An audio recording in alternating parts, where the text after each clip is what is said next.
Welcome to Jurassic Park. That's right, we're back at it again in Jurassic Park. Last time we were here, we built the proceratosaurus enclosure, which turned out really well, if I do say so myself. This is episode 2 of our mini Nublar Island building series, in which we use both hard cannon and soft cannon dinosaurs to recreate Jurassic Park. Now, for this episode 2, we are building a baryonyx enclosure. Now, I also wanted to add in a little scavenger dinosaur, which you will see later on in the video.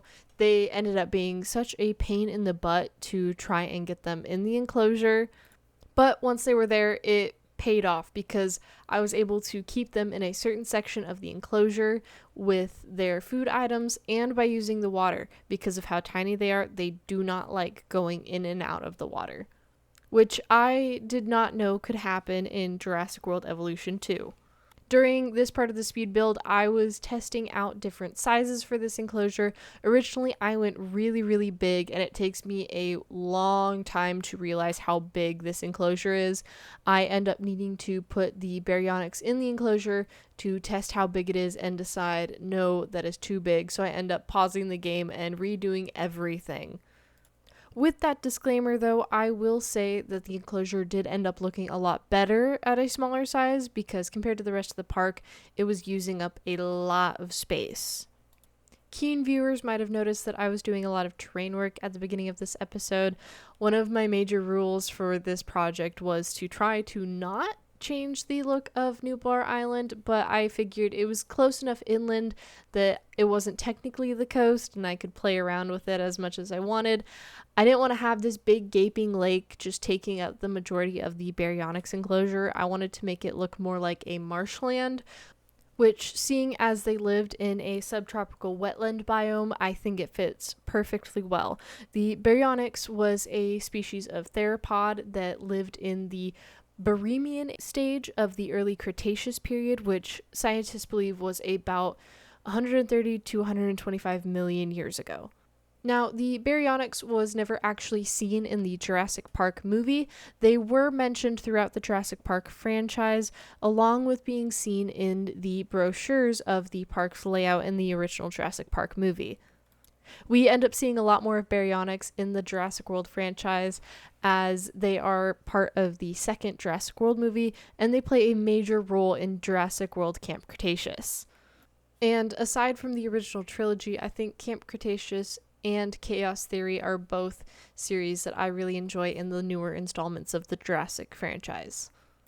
As you have noticed, I started to terrain paint a little bit to try and figure out the new layout for the smaller version of this enclosure. I really liked where that original viewing gallery was, so I kind of keep that location. I move around the peekaboo windows and I kind of bring it around, and I keep the beach idea where the ocean kind of acts as a natural boundary for the baryonyx. I know they can swim and they could probably swim around the barriers, but we'll pretend like they don't go out into the ocean. And then to add some novelty to this carnivore enclosure, I wanted to put a zipline over the top of it. I know that it's a little sketchy trying to put a zipline over a enclosure where you could possibly be eaten if you fell. Not only would you fall, but like it would be falling into like basically food territory. I thought it would be okay because they're pescivores and they eat mainly fish. Either way, you would need to sign a lot of release forms to be able to do this. I felt really awkward setting both of these enclosures directly next to each other with walls that are parallel to each other. That's kind of in my brain a no-go because it makes it feel like it's not really a park. It doesn't really have any guest space. Guest space is so important to make a park feel like a park, and that's what I've been trying to do with this Jurassic Park interpretation. I've been challenging myself to have a lot more guest spaces in this build, and I think that after these two enclosures right next to each other really pays off. Even with them being right next to each other, you don't really end up being able to tell that they have parallel walls because of the scenery and the guest space afterwards and before. So overall, I kind of just fudged it a little bit. And now to introduce the second species that will be joining us in this habitat is the Segisaurus. The Segisaurus was said to live in the Jurassic period, so it fits the Jurassic Park name.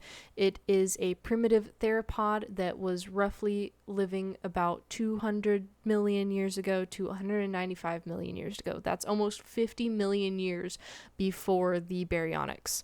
Now, the Segisaurus did not live in a wetlands biome, but they ended up living in a modern sand dunes-ish biome. Which, unfortunately for them, this is not the right biome. But I liked the way that they look, and I could not figure out anything else to do with these little guys.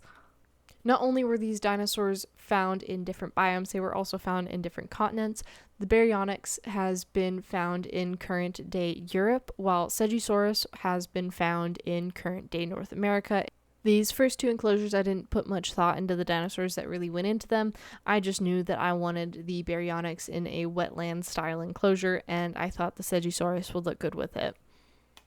Anyways, I got to have fun with my rocks, and I really liked making the rocks kind of jut out of the ground around the ocean area, making it look like something had broken through there, and now we have this big crater pond area for the baryonyx to stay in. I found that the most impactful part of your enclosures is your rocks. Now, I tend to place a few too many rocks, and I've accidentally trapped dinosaurs away from essentials like food and water because their hitboxes are just not liking to interact with the rocks. I tried to put as many trees in as I can. I worked really hard on trying to frame the coastline just right in this enclosure, so if you're looking out from the viewing gallery, you can see a nice horizon, and if you're lucky, maybe catching a baryonyx emerging from the water. Speaking of emerging from the water, I noticed that if you put a bunch of pebbles around the edge of your water sources, it makes it look more natural. A lot of water sources will have rocks and pebbles just scattered along the edges of them, and I found that that really makes the enclosures come to life.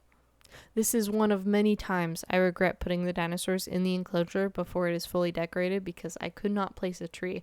Though the idea that I wanted a tree for them to sleep under there came from that dinosaur sleeping in that specific area, so I guess it didn't turn out that bad. Now it's time to spiffy up the corners with some shrubberies and make everything look nice and fluffy and full. I have a huge issue with things looking way too sparse when you're using a terrain paintbrush because the walls are there and I cannot stand it. I kind of want the walls and the shrubberies and the trees to all kind of mesh together in a way that makes it look forested and like the dinosaurs have a place to go away and hide. And now you can see this is the first issue I had with the Segisaurus. They did not like to traverse water, and so when I placed them down into the exhibit, a couple of them swam into the island in the center, and they just could not leave because they were not about to cross that much water. I found this to be a really interesting detail considering that I was able to place them in the water, but once they got onto land, they were not about to go back into the water. Though around this time, I thought it was the tree and not the water, so I ended up putting him back in the water, thinking that it would free him from the tree. I've had issues with Jalopteras not being able to fly around their enclosures because I jam-pack it so full. So I just assumed that it was one of those issues. The fact that they didn't want to go into the water became very clear when all he did was get out of the water right away. He didn't even, kind of walk around like the baryonyx have been doing. And now we arrive at Segisaurus number 2, starving to death. I am trying to place a feeder on the island because I don't know what the issue is, and I think it was just I had 2 Segisauruses on that island.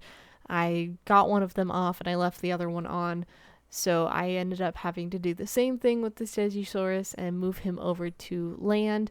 And if you notice right there in that map overview, you can kind of see them all staying on that one half of the enclosure.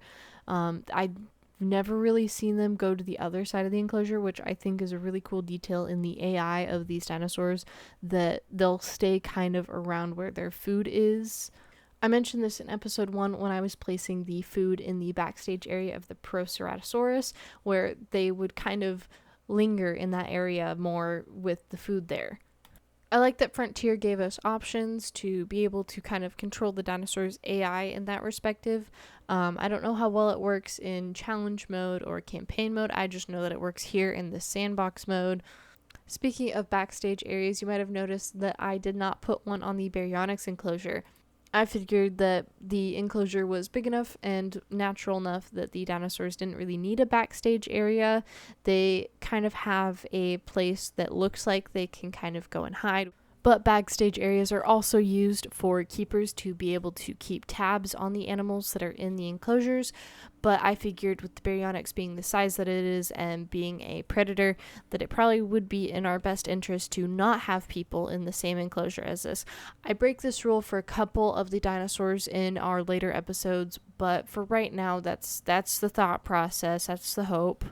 If they need to be cared for one-on-one, I figured that they could be sedated and then transported to a medicine facility that we would have on a different part of the island. This section of the speed build is when we finally start working on guest areas and making it look all pretty and kind of mesh it into our previous proceratosaurus enclosure. I think it is extremely important for the guest facilities to kind of mesh together. Is that the right word? I don't know. I've always found the tropical grass to be a little bit too bright, so I like to go over it with some dirt and make it look a lot less bright.